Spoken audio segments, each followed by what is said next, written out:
Hi, my name is Joseph, and my major is in food and nutrition, which is why I'm interested in the topic I'm going to talk about, which is gluten and gluten-free dieting. My main claim is that maintaining a gluten-free diet is undesirable for the general population. Gluten is a substance that's present in cereal grains and especially wheat, and it causes illness in people with celiac disease.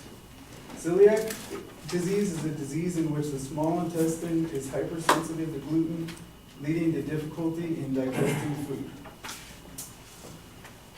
The link between gluten-free dieting and celiac disease came recently in 2011, and ever since then, the number of gluten-free dieters have been increasing. The controversy is that many scientists support the idea that gluten-free diets hold no benefit for people unless they have celiac disease. And celiac disease is only 1% of the population. Now I'm going to explain to you why a gluten-free diet is undesirable for the general population. I will do this by first showing you that a gluten-free diet is undesirable because it requires a lot of effort. Second, I will show you that a gluten-free diet is undesirable because it can cause negative health effects. And last, I will show you that a gluten-free diet only benefits people that have celiac disease. My first supporting claim is that maintaining a gluten-free diet is undesirable because it requires a lot of effort. The director of the Celiac Disease Center at Columbia University explains that gluten-free products tend to be low in a wide range of important nutrients.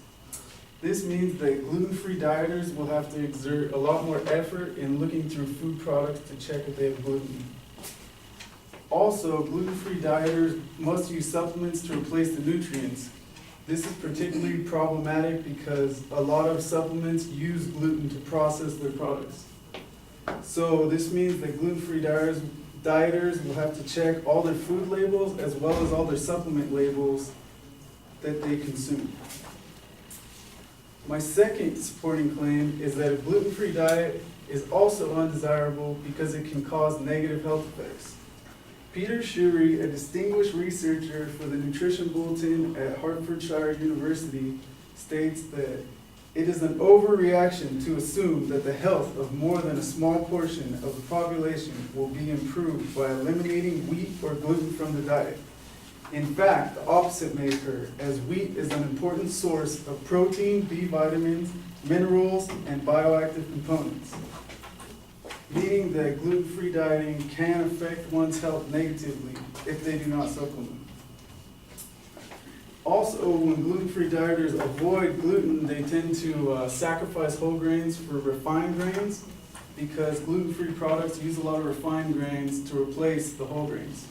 And according to the USDA dietary guidelines, to maintain a healthy diet, people must choose whole grains over refined grains.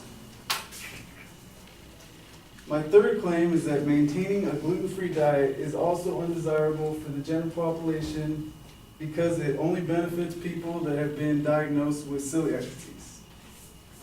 In an article from the Journal of the American Academy of Physicians Assistants, Lynn Geyser explains that despite the health claims for gluten-free dieting, no published experimental evidence supports a gluten-free diet or suggests that the general population would benefit from avoiding gluten.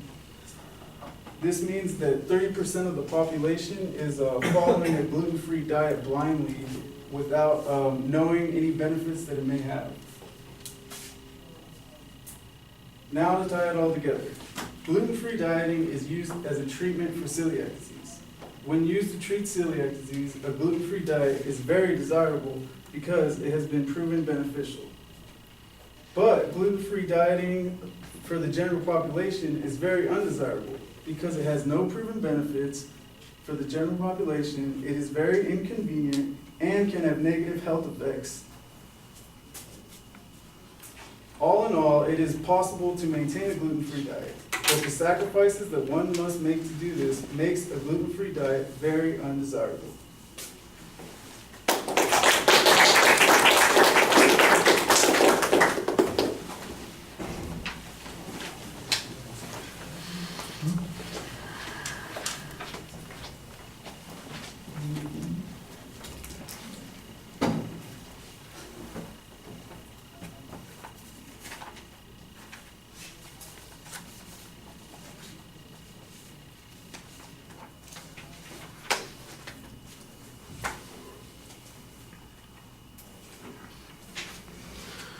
All right, well, the topic's clearly identified. You've got a fairly clear proposition. There's a good preview.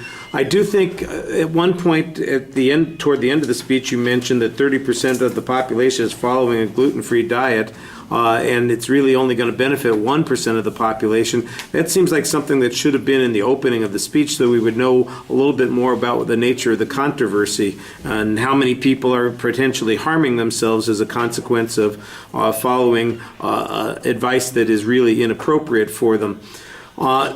Sometimes it felt a little circular because I swear I heard the whole explanation about how gluten-free is only beneficial to people with celiacs in 4 or 5 different places, and so it felt a bit repetitive. The notion that other people would be following a gluten-free diet for some other reason is not explained, and so the question I have is, if it is in fact requires a huge effort and is potentially harmful, and it only benefits a limited number of people, why is it that this is happening in the first place? And you, like you said, you almost had a third of the population in the last part of the speech that you mentioned are following this. That might be a place where there's a little bit more controversy.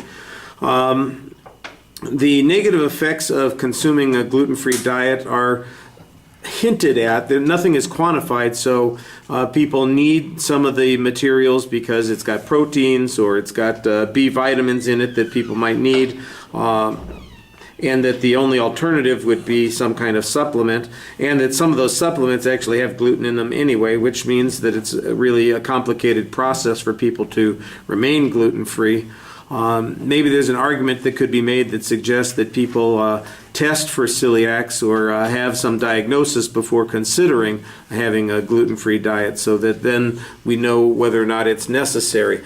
I'm not sure there's a lot of controversy that people avoiding certain kinds of foods are going to lose some of the nutritional value. The question is, how significant is that? Is it going to have a big impact on their health? If it's just complicates their life, as long as it's their life, why should I care? I feel a little bit like, well, you're making a decision to eat a diet that you don't need, and you're going to stick to it. Good that it's hard for you to do. I mean, it's tough. It's sad for celiacs who have to go through all this process. You're doing it on your own. I'm sorry, here's the world's smallest violin playing for you. Why are you doing such a dumb thing if it's not going to benefit you at all? I think that's the way that argument plays out in the long run. Way too much reading. I mean, you basically are reading your script most of the time, and you want to contact the audience and engage them a little bit more. We didn't do a huge amount of time on public speaking skills, but we did talk about the importance of making eye contact and maybe scanning the audience a little bit, and you really need to do that more. All right, thank you.